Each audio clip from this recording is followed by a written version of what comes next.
পৃথিবী থেকে ১২৪ আলোকবর্ষ দূরে এক দৈত্যাকার গ্রহে প্রাণের অস্তিত্বের সবচেয়ে শক্তিশালী প্রমাণ পাওয়া গেছে বলে দাবি করেছেন বিজ্ঞানীরা।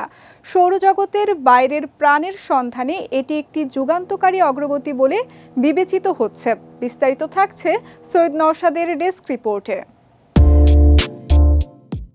মহাকাশের নানান রহস্যের সমাধানে বিজ্ঞানীরা প্রতিনিয়ত বিভিন্ন গবেষণা চালিয়ে যাচ্ছেন, যার ফলশ্রুতিতে পৃথিবীর বাইরেও প্রাণের অস্তিত্ব থাকতে পারে এমনই এক সম্ভাবনার সবচেয়ে শক্তিশালী ইঙ্গিত দিলেন জ্যোতির্বিজ্ঞানীরা। এমনটাই জানিয়েছে গার্ডিয়ান, নিউ ইয়র্ক টাইমস সহ বেশ কিছু আন্তর্জাতিক সংবাদ মাধ্যম। জেমস ওয়েব স্পেস টেলিস্কোপে ধরা পড়া এই গ্রহের নাম রাখা হয়েছে K218b। পর্যবেক্ষণের মাধ্যমে বিজ্ঞানীরা এই গ্রহের বায়ুমণ্ডলে এমন দুটি রাসায়নিক গ্যাসের চিহ্ন পেয়েছেন যেগুলো পৃথিবীতে কেবল জীবপ্রক্রিয়ার মাধ্যমেই তৈরি হয়। গ্যাস দুটি হচ্ছে ডাইমিথাইল সালফাইড DMS ও ডাইমিথাইল ডিসালফাইড DMDS।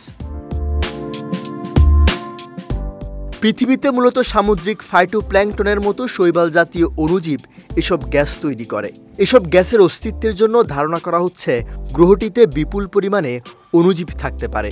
তবে গবেষণাটির প্রধান গবেষক ক্যামব্রিজ বিশ্ববিদ্যালয়ের অধ্যাপক নিকো মধুসূদন জোরালোভাবে বলেন, প্রকৃত জীবন্ত প্রাণীর অস্তিত্ব পাওয়া গেছে এমন ঘোষণা দেয়া ঠিক হবে না, বরং একে জীবপ্রক্রিয়ার ইঙ্গিত হিসেবে দেখতে হবে।